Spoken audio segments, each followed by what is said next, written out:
Allen Company, 47 years young and a proud sponsor, wishes OOIDA all the best as you celebrate 50 years.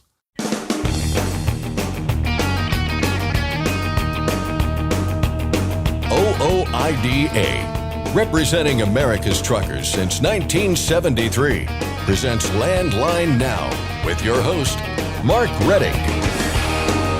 A new company is opening a series of health clinics at locations frequented by truck drivers, with an eye toward the healthcare needs of the trucking population. I'll talk with Jeff Serafin, CEO of Interstate Health, about what the company has done so far and their plans going forward. The future of lease purchasing agreements was the topic of discussion at this week's Truck Leasing Task Force meeting. Landline Now's Ashley Blackford sits down with the Landline magazine staff to discuss the meeting and other headlines from the week. And finally, back in 2009, OOIDA discovered that Minnesota enforcement officers were using an unusual method to determine whether or not truck drivers were too fatigued to continue driving. I'll get some history about the Minnesota Fatigue Checklist from Landline magazine managing editor Jami Jones. But first, the news with Ashley Blackford. Thanks, Mark. A new bill has been introduced in the Senate that pushes back on President Joe Biden's environmental agenda. This week, U.S. Senators Mike Crapo of Idaho and Pete Ricketts of Nebraska introduced the Choice in Automobile Retail Sales, or CARS Act. This would prevent the implementation of a proposed rule and other regulations seeking to limit consumer vehicle choice. At least 24 industry organizations have backed the CARS Act, including the Owner-Operator Independent Drivers Association. OOIDA President Todd Spencer says the Environmental Protection Agency is continuing its regulatory blitz on small business truckers and attempting to force them to purchase costly alternative vehicles. He adds that clean air is a priority for everyone, but any new regulations must ensure that vehicles are reliable and affordable for professional truckers. This legislation was first introduced in the House in July by Representative Tim Walberg of Michigan. The House Committee on Energy and Commerce advanced the bill to the full House on September 1st. The digital freight network Convoy is shutting down. In a memo shared by several news outlets, the company stated that due to the massive freight recession, it will be closing its current core business operations. Dan Lewis is Convoy's co-founder and CEO. He said in the memo that the company spent over 4 months exhausting all viable strategic options, but that nothing sufficient materialized to maintain the business in its current form. CNBC reports that before this week, the company had about 500 employees. More than 100 new truck parking spots are now available in Nogales, Arizona. Love's announced it's opened a new location off Interstate 19. The new location adds 113 truck parking spaces to Santa Cruz County. In addition to truck parking, the travel stop is open 24/7 and will offer a couple restaurant options, 8 diesel bays, showers, and laundry facilities. In an attempt to reduce traffic fatalities, speed cameras will soon be posted in some of California's largest cities. The cameras will be used to ticket drivers exceeding the posted speed limit. The U.S. Department of Transportation says the automated speed enforcement, if deployed equitably and applied appropriately to roads with the greatest risk of harm due to speeding, can provide significant safety benefits and save lives. The Golden State already authorizes the use of red light cameras. The ticketing tool is used in more than 30 areas around the state. Speed cameras, however, have been prohibited. But with Governor Gavin Newsom signing Bill AB 645 into law, a 5-year pilot program will utilize speed enforcement cameras in areas described as safety corridors. Areas covered include school zones as well as those with a high number of crashes and where street racing events are common. Freeways and expressways are excluded. The Oregon Department of Transportation is warning drivers that winter maintenance could be lacking this year due to a decrease in funding. KCW8 reports that ODOT spokesman Don Hamilton says the department is seeing a lack of funding due to declining gas tax revenue, which is resulting in staff shortages and other logistical problems. The article states that winter storms are the biggest all-hands-on-deck moments for the agency, but a lack of funds could mean less frequent plowing on some roads, as well as less frequent de-icer, salt, and sand treatment. Hamilton says people are going to notice this difference if they get hit by a winter storm. He adds that with the rise of electric vehicles, the state will need to find some new mechanisms for funding roads. Concern is rising over funding for road repair in Washington state. KIRO reports that the Washington State Department of Transportation says it's getting only half of the funding it needs to preserve and repair roads. The article states that the department anticipates an estimated $11 billion budget shortfall over the next decade. DOT officials in the state say they're frustrated with the lack of financial support to address road and bridge repair. Truck drivers in Port Wentworth, Georgia, will now have better access to health services thanks to a new clinic that's opened up. Interstate Health announced this week that it's opening a new clinic that will provide urgent care, primary care, and occupational health services to commercial drivers, community members, and many other transit professionals. The clinic is located on the Port Fuel Center property near Interstate 95. According to a press release, the vision of the center is to serve the community and those who travel through, especially truck drivers going to and from the port. We'll have more on this clinic coming up later in our show. Roads and communities in Wisconsin got a financial boost this week. Governor Tony Evers, along with the Wisconsin Department of Transportation, announced that the state's municipalities received more than $134 million in fourth quarterly payments. The money will go toward general transportation aids, connecting highway aids, and expressway policing aids. General transportation aids help cover the costs of constructing, maintaining, and operating roads and streets under local jurisdiction. Connecting highway aids reimburse municipalities for maintenance and traffic control on certain state highways within municipalities. Expressway policing aids help the Milwaukee County Sheriff's Department with the costs of patrolling expressways within the county. Teens in Oklahoma will soon be required to complete a work zone safety and first responder safety online education course before applying for their license. Oklahoma Transportation announced this week that the new requirement will begin on November 1st.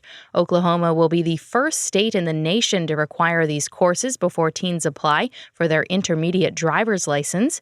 Work Zone Safe, the Oklahoma Department of Transportation, and Service Oklahoma are highlighting this new law during National Teen Driver Safety Week, with car crashes being one of the leading causes of death for U.S. teenagers. In addition to teaching teens about work zone and first responder safety, the program will introduce them to the faces behind the flag and flashing lights. Over the course of their histories, ODOT and the Oklahoma Turnpike Authority combined have lost 72 employees in the line of duty. This is more than any other state agency besides the military. And finally, the 9th annual Dragon and Pullin' in the Pines Truck Show is happening this weekend in Lufkin, Texas. The show kicked off today and goes all day tomorrow. Tomorrow's events include loaded and bobtail semi-drag races, as well as a tractor pull. Heather Ainsworth says 100% of all proceeds from the show go to 2 different organizations that help veterans. Mission 22 helps spread awareness for veteran suicide, so it helps fight the war against suicide. And what was the other organization you mentioned? The Wyakim Foundation. It's what helps our veterans when they come back from combat to help them transition back into the civilian life. Why are those 2 organizations so important to support? And they're so important because, honestly, if it wasn't for our veterans, we wouldn't have everything that we have today. So, they go out and they put their lives on the line, get injured, and what they see and face out there, none of us could even imagine. For more information, check out Dragon and Pullin' in the Pines on Facebook. That's Landline Now News for today. I'm Ashley Blackford. Thanks, Ashley. Next, we'll tell you about a company opening health clinics at truck stops. I'm Mark Reddick, and this is Landline Now. Thanks for listening. Be sure to like and subscribe. If you want more content, go to landline.media to get updated news, information, and archived editions of our show. Once again, that's landline.media. Control your toll costs and eliminate tolling headaches with Prepass Tolls. Prepass Tolls means toll volume discounts. Just one invoice for all tolls and fewer violations. Call 877-878-5970 or go to prepass.com. Attention all truckers, Dean Michael, the tax doctor here. I want to talk to you about those dreaded tax problems. I know you want to keep on trucking and not even think about them, but let's face it, they're not going away all on their own. You need professional help. I've been helping truckers put their tax problems in the rearview mirror for years. I can help you too. Call me now for a free consultation at 888-557-4020 or go to mytaxhelpmd.com. It's like I always say, keep your eyes on the road, I'll keep mine on the IRS. 888-557-4020. It's tested and proven. Burn 2.1% less fuel when you balance all wheel ends with Centromatic. Call 800-523-8473 to get the OOIDA discount. Landline Now, welcome back. A new company is opening a series of health clinics at locations frequented by truck drivers with an eye toward the healthcare needs of the trucking population. I talked with Jeff Serafun, CEO of Interstate Health, about what the company has done so far and their plans going forward. Let's start with the clinic in Racine, Wisconsin. Tell us about that. What's it like? What sort of services does it offer? Sure. There's two basic components of the things that we're trying to do in each of our clinics. And one is really provide a full suite of what you would consider traditional urgent care, primary care type services, and also occupational medicine services. So making sure that we're accessible to the community, whether that be someone walking in after hours that just had something come up in a traditional urgent care type visit, or being able to serve the businesses and their needs for pre-employment physicals and drug screens and things like that. So that scope of services is similar to what you would find in other walk-in clinics. But the second part of it is making sure that those services are accessible to the transportation community in a way that just doesn't exist today. And so I would say as important as our services at the clinic in Racine is also the location and accessibility of our services. So our clinic is right in the Racine Petro station, conveniently located inside of the truck stop, right where the drivers can park. And this is critical for commercial drivers. When they need healthcare today and they're behind the wheel of their truck, it's very difficult to access healthcare services without having to drop the trailer somewhere or something else. So what happens many times is that they just go without or delay healthcare. So we're putting locations on or near these areas like Racine Petro, where the drivers know there's always parking and accessibility for their truck, and they don't have to put off and delay healthcare. So yeah, we're very excited about our location there and our upcoming locations, and again, what you would consider is traditional urgent care, walk-in primary care, and also focusing on occupational medicine to serve the businesses in the community where that accessibility also helps create convenience for their employees. Are commercial drivers your primary target audience here, or is it broader than that? It's broader than that. I'll tell you why. I think it's fundamentally one of the reasons that good solutions for drivers has not happened in the past. And so if you look at where you see large groups of trucks parked outside distribution centers, you see a lot of parking around these large truck stops along the interstate, because those are the places that are convenient for them to get fuel, to stay overnight. Usually they're outside of the large cities, so they can get off the road when they have to get off for their mandatory hours and sit out without having to worry about where am I going to park my truck overnight inside of a large city. However, when you look at those locations, that even the biggest truck stops really don't have enough demand to really have enough patients every day in that location that might need healthcare.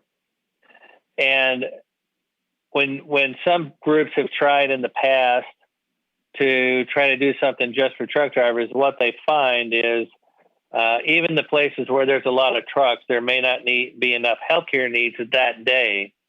And so that's why you'll see a lot of healthcare clinics, urgent cares, walk-in, tend to be in heavy trafficked areas, big commercial intersections where you get a lot of traffic counts and a lot of people in there every day because you need that population to have enough people that day in that population that need health care.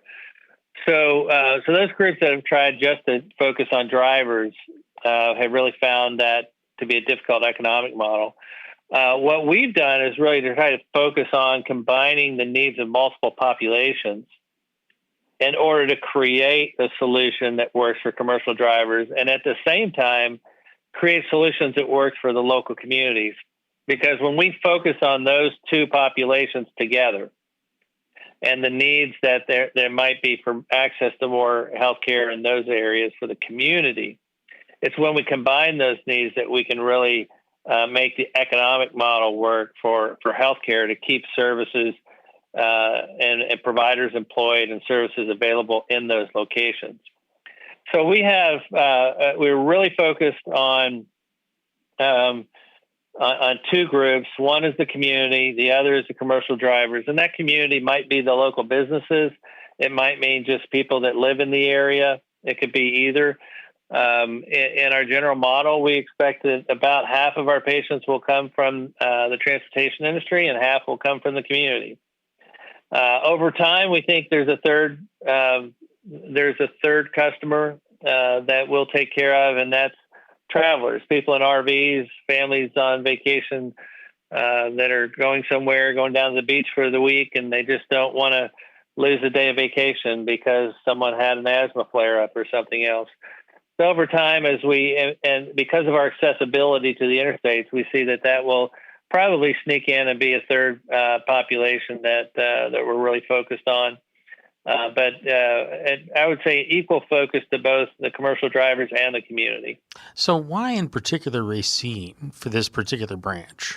Well, we have been working with a lot of truck stop owners across the country because these are the places where we have clear indications that there's convenience there for the drivers.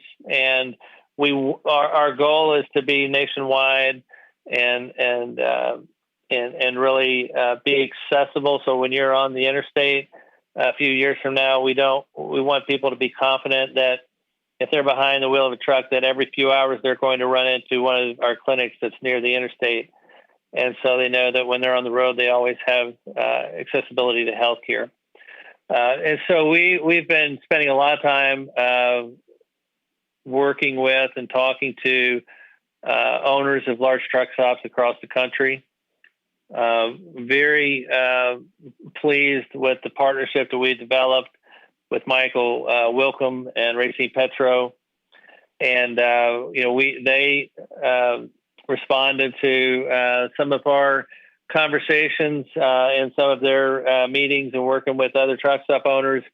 And it started a great conversation about, wanting to be a leader and bringing these types of services out on the interstate and wanting to be one of the early adopters of interstate health and what we were doing. And so we started that conversation with them that we're having similar conversations across the country.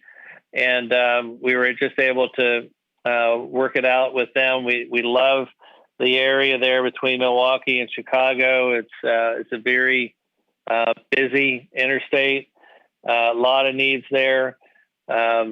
With our additional locations, our next location being further south, it starts to give us some geography where we can spread out and then start to kind of fill in the gaps. So it really just came through conversations with some of the larger truck stop owners across the country and people like Michael Wilkham, the owner of Racine Petro, and his family stepping forward and say, we want to be one of the first to bring these types of better health care to both our community and the drivers that we serve each and every day. Well, you've talked a lot about different locations. What other locations do you currently have? Yeah, well, we have a location right now in Cookeville, Tennessee. Our second location is the one that we just opened in Racine. And Wednesday of this week, we'll be celebrating a grand opening in Port Wentworth, Georgia, which is right outside of the Port of Savannah. There's a location there, truck stop location called Port Fuel Center, and they've been great partners. We've been building a clinic there. The one in Racine is actually located inside the truck stop. The one in Port Wentworth, the Port of Savannah, will be located on the property right next to the truck stop. But we've built a new freestanding clinic on that location, and we're just finishing up moving the furniture into the clinic today, and we'll have our grand opening on Wednesday of this week. And so those will be our first 3 locations. We have a few others in the works right now. We'll see some additional locations in Tennessee, hopefully in the coming months, and we hope to have a few other announcements to be making right behind those. What do you see as the primary healthcare need in the trucking community? We tried to really focus on where do we make the biggest difference first, knowing that as we build out the infrastructure to support and take care of healthcare needs inside of that population, then we can start to then focus in on individual disease states and develop solutions around those. Things like cardiovascular or diabetes care or other things. But our first priority was to improve access because it's really difficult to really dive deeper into the things that we can offer if you just don't have basic access. And so as we're looking at that, our first priority is access. Improve access. As we improve access, then we can dive deeper into the offerings that we have that can handle specific services like diabetes. How do we support drivers and others that are diabetic and make sure that we create support so they don't have to miss appointments because it takes them off the road, which happens over and over and over again. Sleep apnea. How do we support their ability to keep up with their sleep apnea needs and not delay healthcare because something came up, but they're on the road for a week or two, so they're not going to take care of it until they get back. I'll give you a great example. I was visiting a resort in North Carolina. We were just doing a day trip there. We were there a couple days. And there was a driver that was driving people around the resort there and the grounds. And they asked what we were doing and where we were from. And we were telling them about Interstate Health. And he says, you know what? I was a truck driver before I did this job. I was a truck driver for 30 years. And I can remember being on the road and I got the flu.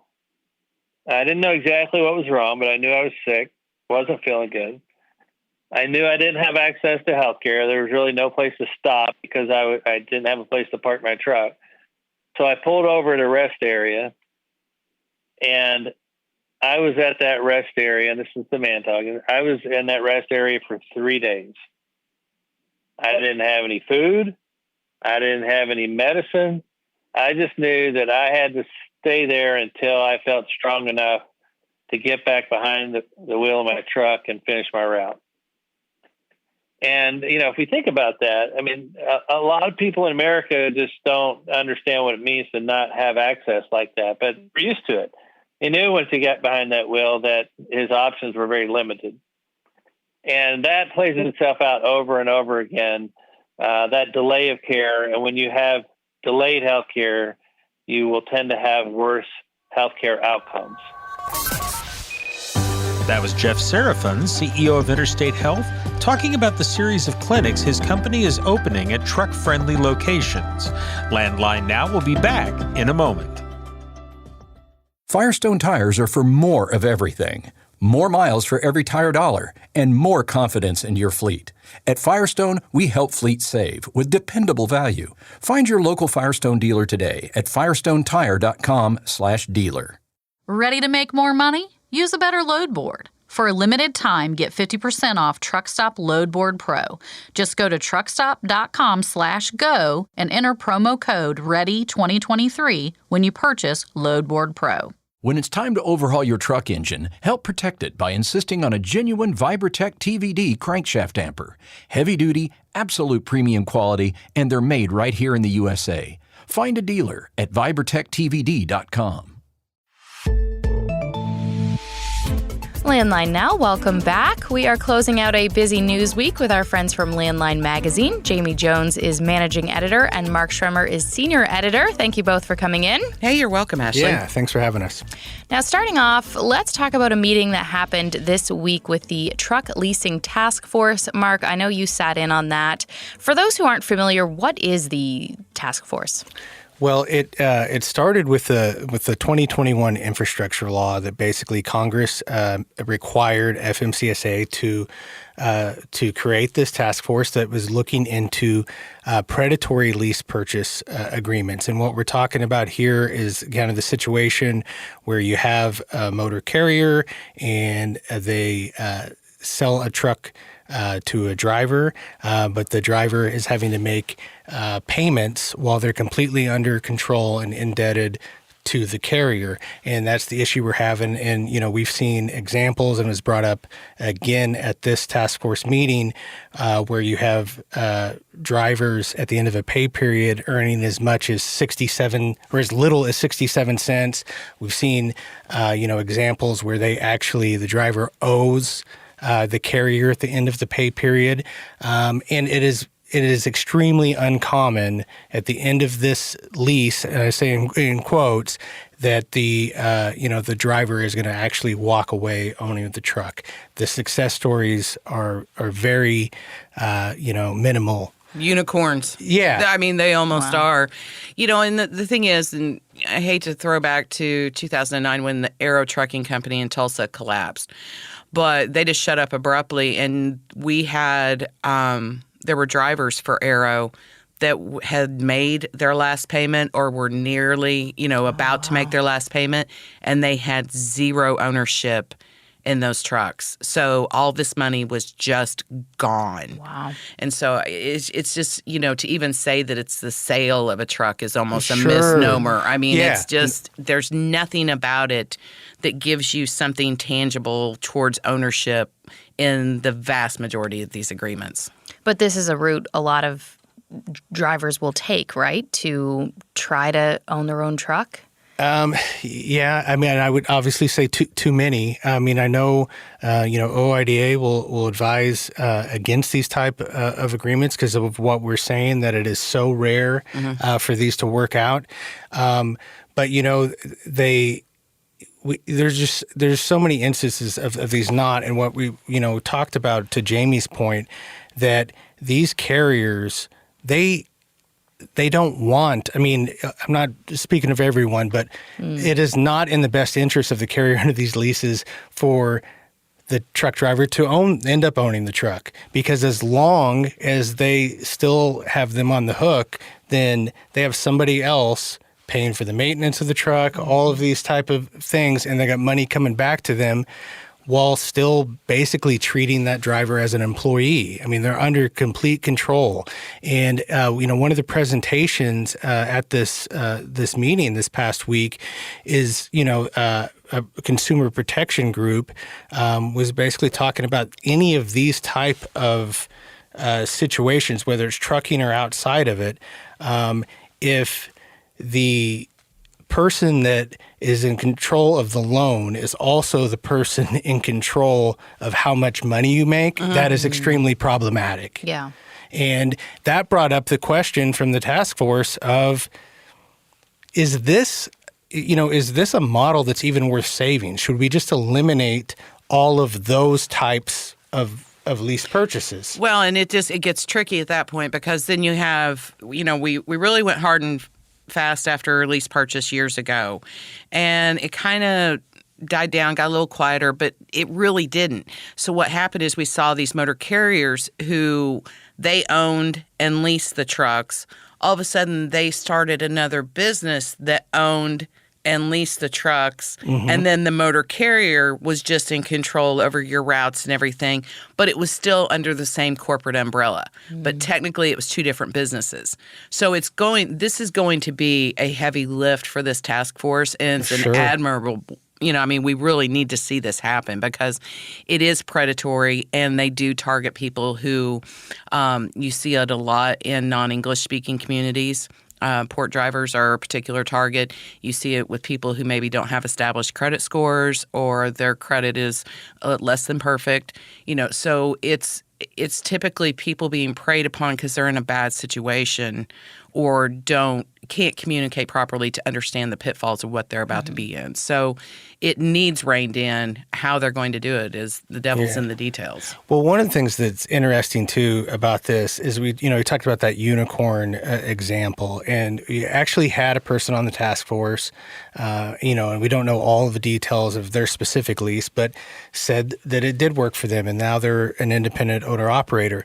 But later in the meeting, she also talked about how her son, I think once he turned 21, decided to do this and got burned. And she was actually advising him not to do it, on this one. So it's like even the success stories, there's still, it doesn't take much or very far away to see the other side of it. Well, and just for anybody who's listening, what's the biggest red flag that you could point at in a lease purchase agreement? If you can't quit that motor carrier and take that truck with you and continue your lease payments, I guarantee you it's probably a lease purchase agreement you need to be walking away from.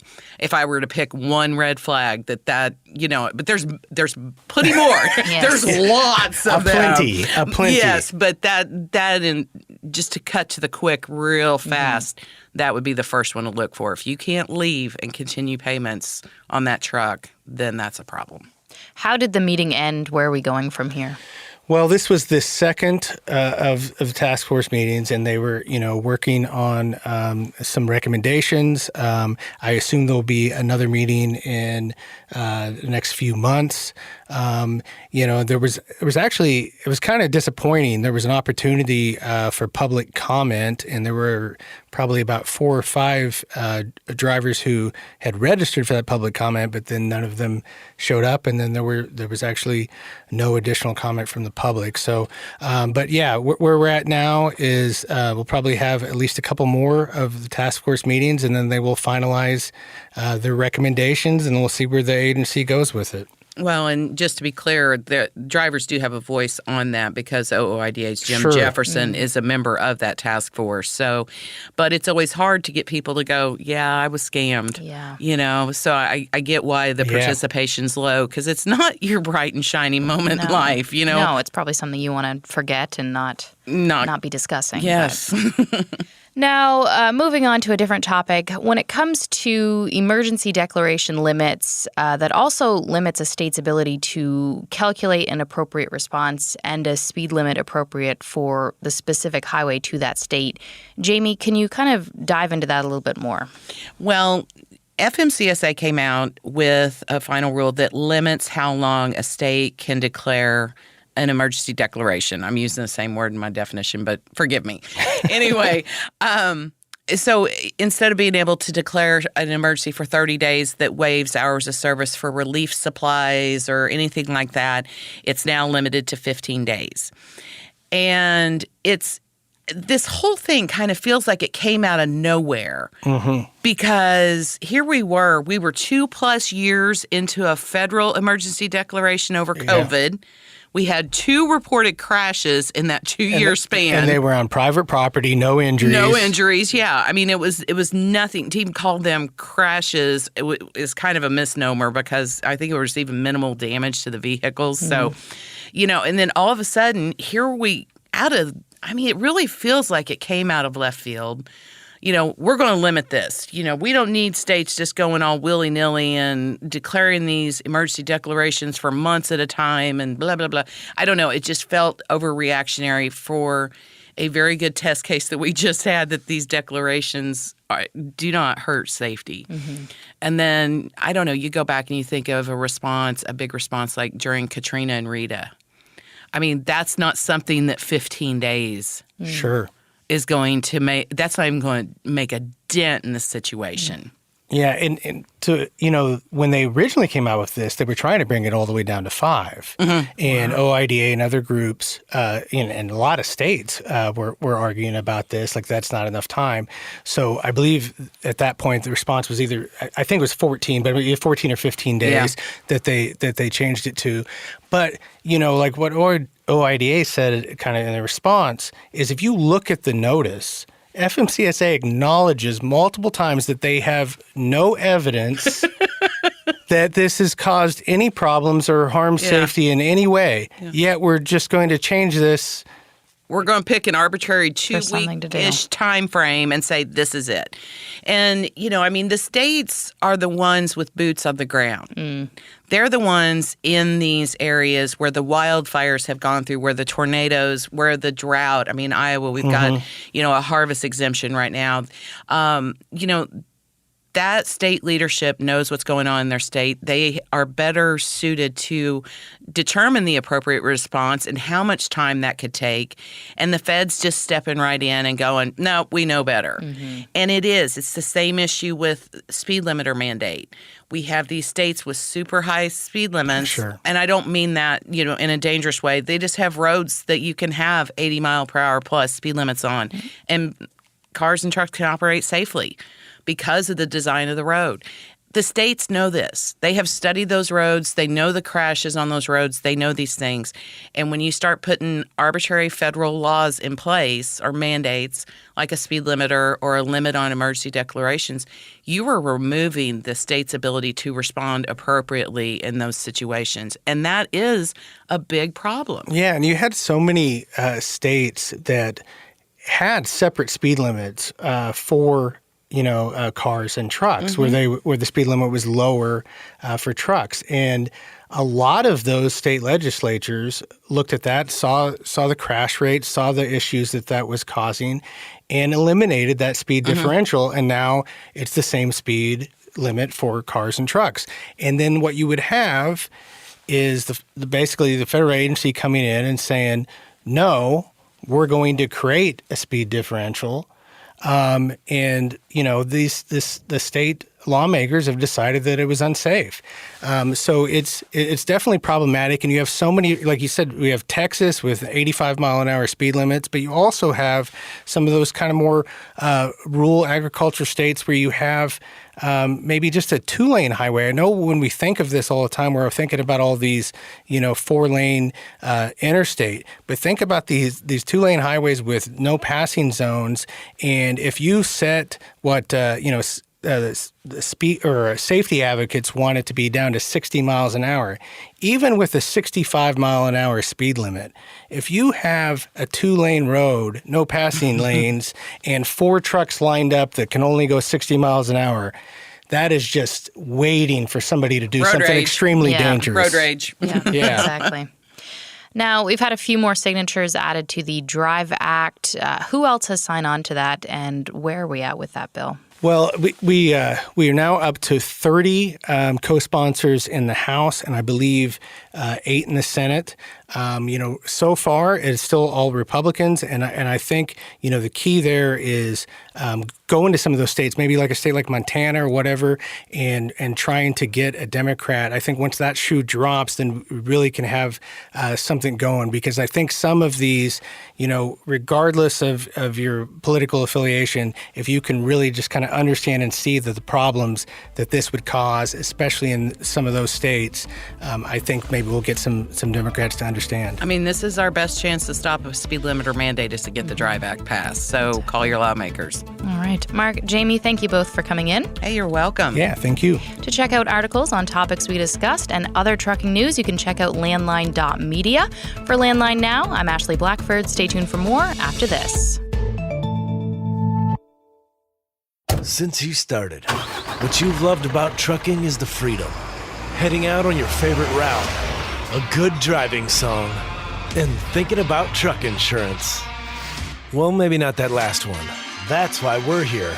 At OOIDA, we have a full range of truck insurance products, expert advice, and great customer service, helping you get the right coverage for your operation. Go to OOIDA.com because your job is to drive. Our job is to help with everything else. Landline Now, welcome back. It's time for another of our 50 on 50. 50 significant events from OOIDA's history in celebration of the association's 50th anniversary. A decade and a half ago, the state of Minnesota started a unique and troubling program designed to spot fatigue in truck drivers, and it led to a landmark OOIDA court case. Here to discuss it is Landline Magazine Managing Editor Jami Jones. Jami, thanks for joining me. Hey, you're welcome, Mark. Always love talking about this one. Well, let's start with how this got started in Minnesota, because that in itself is kind of a story. It really is, and how it all started is some members of the Minnesota Highway Patrol just put their heads together and decided that they were going to come up with a checklist that would determine whether or not a truck driver was fatigued. And if you checked off X number of boxes during an inspection, you would be put out of service for fatigue. And, you kind of, at first blush, you're like, okay, well, what's this checklist look like? And that's when, I think that's when everything started to unravel very quickly for them, is when we got a hold of a checklist. Well, let's talk a little bit about that checklist. I mean, what were the factors that they were using to determine if someone was fatigued? Because that in itself is, well, it's a mess. And actually, later on in trial, it was revealed that there's no discernible way to determine fatigue, but I'm jumping ahead. Let's go back to the checklist. This list was so dumb. I don't know how else to put it. It had things on there like, was the bunk made? Was there trash in a trash can? Not necessarily slewn about the truck, but a trash can. Do they yawn during the inspection? Come on. You stand there for very long with somebody and get bored, you're going to yawn, But so some of the stuff you kind of almost, and then they would look into how long, had you been driving, some actual quantifiable stuff. But when OOIDA started fielding complaints from drivers who had been subjected to this checklist, some rather disturbing trends really came out. And I was actually looking back on a story that was from September 13th of 2010, and I'm quoting from this. Drivers were asked about their shirt size, whether they had televisions, microwaves, things of that nature. However, the survey also revealed a disturbing trend of law enforcement officers asking drivers about their sex lives, including inquiring about sexual partners, porn, and the frequency of masturbation. And a little personal. Yeah, I think we're crossing some lines here. And, with no quantifiable research backing up whether or not those things have a relationship with fatigue or not. So that's the audacity and arrogance of the Highway Patrol thinking that these types of things would determine whether or not a driver was fatigued. Well, and as I recall, they tried to say that this isn't a checklist, this is just a guide. Mm-hmm. But when it came to how they were using it, they were using it as a checklist. It was presented as a checklist. There were literally boxes by these things when we got a copy of it. I don't know. You can play word games all you want, but when, you're dealing with the press and with OOIDA, we were buying our ink by the barrel. So they were in a word game that they weren't going to win. It was a checklist, and they used it as such. This wasn't the only state that was using this, as I recall. We started to see some other states get on board, Indiana being one of them. What was the concern in terms of how far this might spread? Well, that's kind of the thing that we see. And when you have a gathering of law enforcement officials like at CVSA, even if it's not an agenda item where there's a true meeting on it, they will actually get together and share tips and tactics on how to, conduct inspections, what to look for. Oh, hey, I've seen this kind of trend. Well, this is the kind of material that gets shared around, and they're like, oh, yeah, hey, that's a good idea. We need to do all of this. And, what was sad is Minnesota put together this training that they were sharing with other states. And one of the slides that was depicting a tired trucker was actually Saddam Hussein being pulled out of his cave. That was their example of somebody being disheveled and fatigued. And it was just, so again, I mean, there was just this level of arrogance, and it was going to take off unchecked if OOIDA didn't step in with this lawsuit. I recall we did, as you mentioned earlier, hear from a lot of truckers that were affected by this, but a lot of them did not want to go on the record, didn't want their names used, until we got to one trucker who decided to step up, who was Steve House. Mm-hmm. Tell us about him and his experience with the checklist. Well, Steve House was a bigger guy. So the whole neck size thing factored in on his checklist and all of that. But what was really, I think, just terrible about his situation, he had been off duty for 18 hours. And this was pre-ELDs, but his truck did have a fleet management system in it. So it backed up the fact he had been off duty for 18 hours. He had only been driving for 2. And then he got hit with this fatigue checklist on a roadside inspection and put out of service on the spot. For 10 hours. Yeah, for 10 hours, yes. And so, that's the kind of thing that ultimately, and then, this was during, DAC and PSP evolution and all of this. So you had ratings being attached to these out of service, things. And so drivers were losing their jobs. We had a different driver, not Mr. House, but we had another one that was literally just a couple of miles from his delivery point, and they nailed him and put him out of service for 10 hours with a full load. So, it was just all kinds of things like that. But Steve House was our named plaintiff. It was a class action suit on behalf of all drivers who had been put out of service because of this checklist, and that's how it all got started. So talk a little bit about the court case. I wonder if you can offer a few highlights of what happened during that case. It was, I think the one that really got me was Sandy Sonker, our managing editor, was actually, at that point, she was at the trial, and she called me the night that they had the PowerPoint training up.